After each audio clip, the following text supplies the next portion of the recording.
Hello friends, मैं हूं सना अंसारी। आप देख रहे हैं सनामिस यूट्यूब चैनल। फ्रेंड्स, आज हम पढ़ेंगे मराठा साम्राज्य। पिछले वीडियो में हमने औरंगज़ेब के बारे में कंप्लीट पढ़ लिया था, तो आज हम पढ़ेंगे मराठा साम्राज्य। तो मराठा साम्राज्य के जो जनक हैं वो हैं शिवाजी। तो शिवाजी का जन्म 20 अप्रैल 1627 ईस्वी को हुआ था। कहीं कहीं 1628, 1629 इस तरह से इनके जन्म में अलग अलग बुक में अलग अलग तरीके से दिया गया है, ठीक है। और शिवाजी की माता का नाम जीजाबाई था। शिवाजी के पिताजी का नाम शाहजी भोसले था। और शिवाजी जो थे उनके दो गुरु थे। एक गुरु थे कुंडदेव और दूसरे गुरु थे रामदास। ये दो गुरु थे इनके। जो कुंडदेव थे ये राजनीतिक गुरु थे और जो रामदास थे वो आध्यात्मिक गुरु थे, ठीक है। जो शिवाजी थे, शिवाजी के जो पिता थे वो एक जागीरदार थे। तो वो जब नौकरी करने के लिए चले गए तो उन्होंने पुणे की जागीर शिवाजी की माता जीजाबाई को सौंप दी थी, ठीक है। शिवाजी के जीवन पर उनके माता और उनके गुरु कुंडदेव का सबसे ज़्यादा प्रभाव पड़ा था। तो शिवाजी जो थे वो अपने माता और गुरु कुंडदेव के प्रयास से ही उन्होंने दक्षिण में मुगलों की बढ़ रही धार्मिक नीतियों के विरुद्ध एक प्रबल हिंदू साम्राज्य की नींव रखने के उद्देश्य से वो अपने साम्राज्य को आगे बढ़ा रहे थे, ठीक है। शिवाजी जो थे ये बचपन से ही काफ़ी योग्य व्यक्ति थे। इनकी माता जी जो थी यानी कि जीजाबाई जो थी वो धार्मिक और बहुत ही दूरदर्शी सोच की थी, ठीक है। जो शिवाजी ने अपने गुरु जो राजनीतिक गुरु थे कुंडदेव, इनके कहने पर ही उन्होंने अपने साम्राज्य को स्थापित करना मतलब कि दक्षिण भारत में मुगलों के विरुद्ध अपने साम्राज्य को स्थापित करना शुरू कर दिया था। 20 साल से भी कम उम्र में इन्होंने अपना अभियान शुरू कर दिया था। और बीजापुर के जो शासक थे उनसे इन्होंने पुरंदर का किला, पन्हाला का किला और पोरड़ का किला, इन तीनों किलों को इन्होंने जीत लिया था, ठीक है। और उसके बाद जो शिवाजी थे, शिवाजी का बीजापुर के शासक से अक्सर झगड़ा हुआ करता था और बीजापुर के शासक से मुगलों का भी नहीं जमता था, मतलब कि उन लोगों से भी झगड़ा हुआ करता था। तो शिवाजी ने सोचा कि क्यों ना औरंगज़ेब से दोस्ती कर ली जाए, मित्रता कर ली जाए।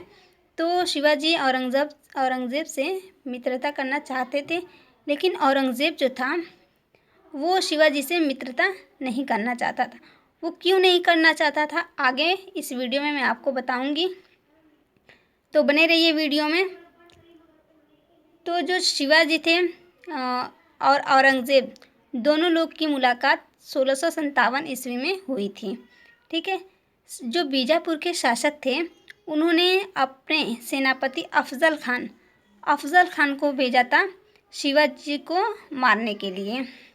लेकिन अफजल खान जो थे वो छल कपट से शिवाजी को मारना चाहते थे, लेकिन शिवाजी ने अफजल खान की ही हत्या कर दी थी, ठीक है। उसके बाद दूसरी तरफ मुग़ल शासक औरंगज़ेब ने शाइस्ता खान, अपने सबसे प्रमुख सेनापति शाइस्ता खान को भेजा था शिवाजी से युद्ध करने के लिए। लेकिन जो शाइस्ता खान थे वो शिवाजी से युद्ध नहीं जीत पाए। उसके बाद औरंगज़ेब ने जय सिंह को भेजा। जय सिंह शिवाजी से युद्ध किया और वो इस युद्ध में जय सिंह ने शिवाजी के किले को चारों तरफ से घेर लिया और शिवाजी और जय सिंह के बीच एक संधि हुई जिसको कहते हैं पुरंदर की संधि। इस संधि के तहत जो शिवाजी ने 35 किलो को जीता था उसमें से इन्होंने 23 किलो को वापस करना था। तो शिवाजी ने 23 किले को वापस कर दिया। और इसी संधि के तहत कहा गया कि शिवाजी से कि आपको औरंगज़ेब से मिलने आगरा आना पड़ेगा। तो औरंगज़ेब से मिलने शिवाजी जो थे वो आगरा गए थे, लेकिन औरंगज़ेब जो था उसने शिवाजी का स्वागत नहीं किया। क्यों नहीं किया? क्योंकि शिवाजी जो थे उन्होंने सूरत को लूट लिया था और सूरत जो था वो मुगलों का व्यापारिक केंद्र था। इसलिए औरंगज़ेब गुस्सा था और उसने शिवाजी से मतलब शिवाजी का स्वागत नहीं किया था, बल्कि शिवाजी को बंदी बना लिया और जयपुरी महल में रखा गया था। कुछ समय के बाद शिवाजी जो थे उन्होंने वहाँ से फलों की टोकरी लेके भाग गए और दोबारा सूरत को फिर उन्होंने लूट लिया था। और उसके बाद लूटने के बाद जो आसपास के छोटे छोटे क्षेत्र थे उस पर अपना अधिकार करना शुरू कर दिया था। और उसके बाद जो शिवाजी थे उन्होंने मलिक अंबर से एक क्या बोलते हैं उसको, एक नीति सीखी थी, गोरिल्ला नीति। इसी नीति के तहत शिवाजी ने सभी लोगों से युद्ध किया और इसके बाद औरंगज़ेब ने बहुत लोगों को भेजा शिवाजी से युद्ध करने के लिए, लेकिन वो जीत नहीं पाए और लास्ट में औरंगज़ेब को ये मतलब कि राजा की उपाधि देना पड़ा और ये स्वीकार करना पड़ा कि मराठा एक स्वतंत्र राज्य है। और इसी जीत में आकर औरंगज़ेब ने दोबारा जजिया कर लागू कर दिया था।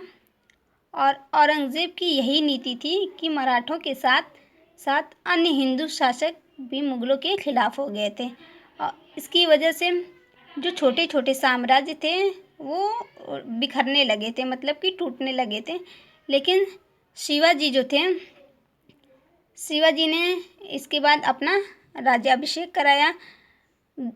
बनारस के एक पंडित थे जिनका नाम था गंगा भट्ट से शिवाजी ने अपना राज्याभिषेक कराया और दक्षिण भारत पर अपना शासन करना शुरू कर दिया।